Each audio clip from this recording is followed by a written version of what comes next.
Beginning transmission.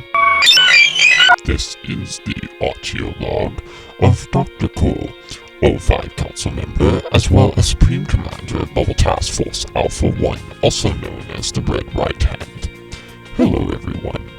Today I have yet another article request sent in. It's good that I'm finally getting to these article files. I've just been busy for the past few days, and I haven't been able to get around to it. Plus, I have a lot of requests here. However, our request today comes in from a Mr. or Mrs. Pasta Head 1. An interesting field operative name. But, nevertheless, he or she has requested another article file. Whether he or she is studying this one for foundation work is yet to be unknown. However, I, of course, have agreed to do an article file for him or her. So, let us get on with our article file for today, shall we? Item number SCP-801, Object Class Euclid. Special Containment Procedures.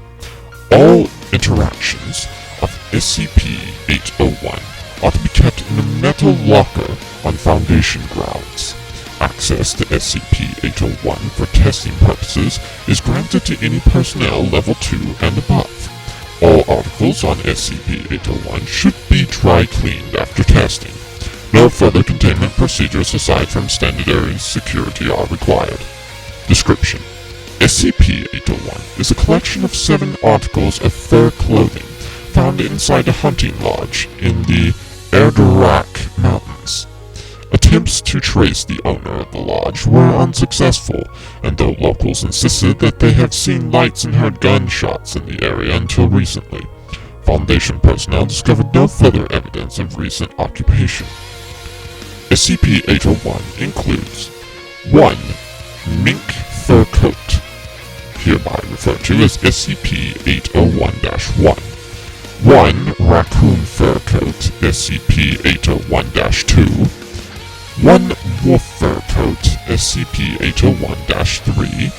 1 squirrel fur coat, SCP-801-4.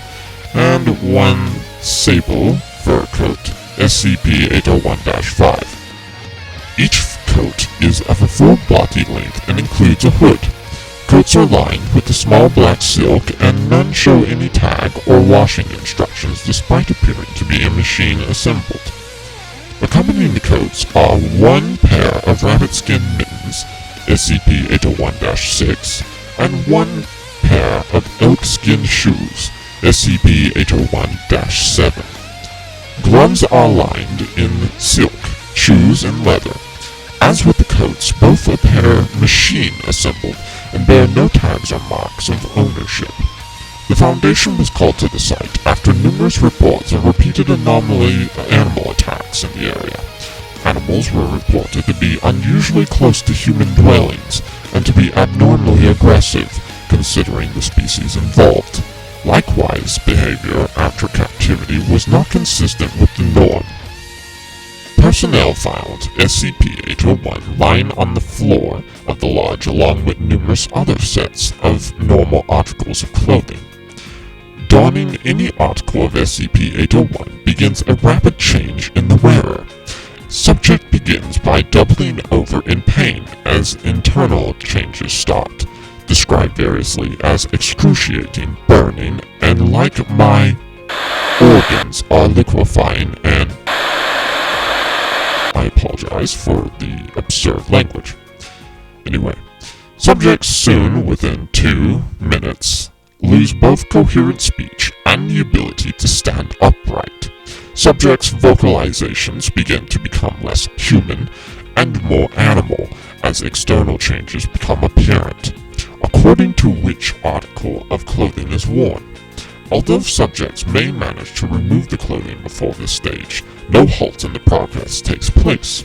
Characteristics in the lengthening of the front of the face into a snout or muzzle, lengthening of the arch of the foot and of the tailbone. 3 minutes into the transition, subject demonstrates signs of extreme pain and fatigue. At this stage, subject begins prodigious vomiting, permanently shedding excess mass and tissue unneeded for a new form. What mass cannot be expelled in this manner enters into an advanced stage of cellular deterioration and falls away from the main body. At minute 5, the subject resembles its new form almost entirely. Extreme hair growth begins over the body, apparently interfering with the subject's upper dermal layers, and resulting in expelling much blood from the body along with the newly grown hair.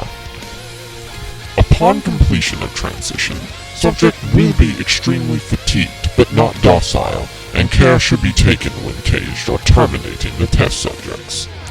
All subjects thus far have shown extreme and relentless aggression and resistance to pain. When caged and lacking an exterior target, subjects will bite and scratch themselves far past the point of bleeding. One raccoon, Transition D class, was found to have gnawed through the contents of its own stomach, while another subject. It is recommended that all subjects be terminated following testing and examination. Now, ad addendum, testing the coats on non-human species has yielded mixed results, surprisingly. Placing an ordinary animal inside a coat made of its own species, i.e. placing a raccoon inside of SCP-801-2, or placing the same subject in the same coat twice, has absolutely no effect. However, when placing ordinary animals or sedated, transition subjects inside a coat made from a different animal, results in subject transitioning normally to the first degree for the first 3 minutes before aborting. Resultant subjects are often missing fur or limbs, or otherwise have limbs partially transitioned. In addition, one mass purge has started. Subjects may have organs and are unable to support life functions. Most subjects do not live through this process. Addendum 2. Attempting to transition a subject wearing multiple articles of clothes, such as SCP-801 and SCP-801-6 and or SCP-801-7, functions similarly to putting one species inside a non-coincident coat. However, in this case, the transition stops earlier, leaving the subject at least partially conscious, but with partially transitioned limbs, etc. As these subjects have exhibited the same violent tendencies as those fully transitioned, it is recommended they be terminated immediately. No attempt at communication should be made. Alright, well, that is the article file for you, Plasterhead 1, and thank you for your audio request. If you would like to have your favorite article file requested, or we at the L5 Council have assigned you, a worker of the Foundation, any article file to begin experimentations or studies on, and you would like to know more about it, then please leave a comment below. I will be more than glad to help you. Alright, well, that is all the time that I have for today. Thank you once again. This is Dr. Cool, 05 Command, signing out.